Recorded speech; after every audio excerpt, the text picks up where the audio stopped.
कुछ ऐसे तथ्य बताने वाले हैं जो शायद आपको पता भी नहीं होंगे। इन तथ्यों को जानने के बाद आप समझ जाएंगे कि कैसे इस देश की जनता के मन में डॉक्टर अंबेडकर के बारे में भ्रम फैलाने की साजिश रची गई। डॉक्टर भीमराव अंबेडकर का भारत के विकास में जितना योगदान रहा है उतना शायद ही किसी और राजनेता का रहा हो। एक अर्थशास्त्री, समाजशास्त्री, शिक्षाविद और कानून के जानकार के तौर पर अंबेडकर ने आधुनिक भारत की नींव रखी थी और देश उनके इस योगदान को लेकर आज भी जागरूक नहीं है। आपको बता दें कि डॉक्टर अंबेडकर संविधान की प्रारूप समिति के अध्यक्ष थे। उन पर आधुनिक भारत का संविधान बनाने की जिम्मेदारी थी और उन्होंने ऐसे संविधान की रचना की जिसकी नजरों में सभी नागरिक एक समान हो, जो धर्मनिरपेक्ष हो और जिस पर देश के सभी नागरिक विश्वास करें। एक तरह से भीमराव अंबेडकर ने आजाद भारत के डीएनए की रचना की थी। इसके अलावा डॉक्टर अंबेडकर की प्रेरणा से ही भारत के फाइनेंस कमीशन यानी वित्त आयोग की स्थापना हुई थी।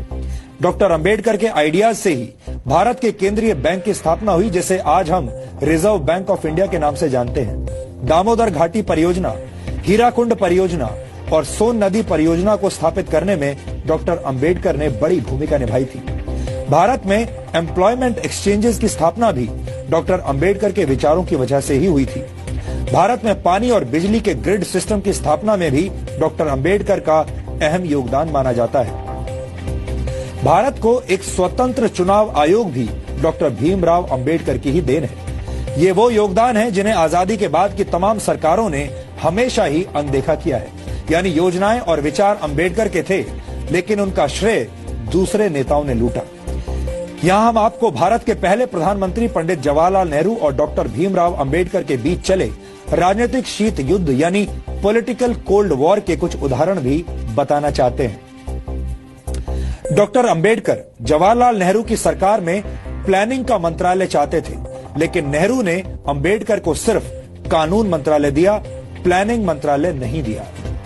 डॉक्टर अंबेडकर विदेश और रक्षा मामलों की समितियों में सदस्यता चाहते थे, लेकिन नेहरू सरकार ने डॉक्टर अंबेडकर को ऐसी किसी भी समिति का सदस्य नहीं बनाया। डॉक्टर अंबेडकर नेहरू सरकार की विदेश नीति से असहमत थे।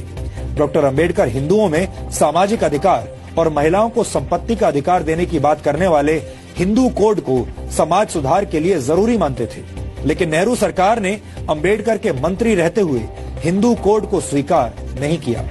यहाँ तक कि डॉक्टर अंबेडकर को भारत रत्न सम्मान देने के लिए भी कोई पहल नहीं की गई। उनकी मौत के 34 वर्षों के बाद 1990 में वीपी सिंह सरकार ने उन्हें भारत रत्न से सम्मानित किया, जबकि कांग्रेस ने डॉक्टर अंबेडकर को भारत रत्न से सम्मानित करने के लिए कोई कदम नहीं उठाया। अब आप समझ गए होंगे कि बाबा साहेब डॉक्टर भीमराव अंबेडकर से जुड़ी तमाम सच्चाइयों को हमसे और आपसे कैसे दूर रखा गया है। इन सच्चाइयों को जानना और समझना आधुनिक भारत के निर्माण के लिए बहुत जरूरी है। डॉक्टर अंबेडकर को जातियों की सीमा में बांधना और उन्हें सिर्फ दलितों के मसीहा के तौर पर पेश किया जाना उनके साथ बहुत बड़ा अन्याय होगा। इसीलिए आज हम डॉक्टर अंबेडकर के मूल विचारों को आपके लिए डिकोड कर रहे हैं।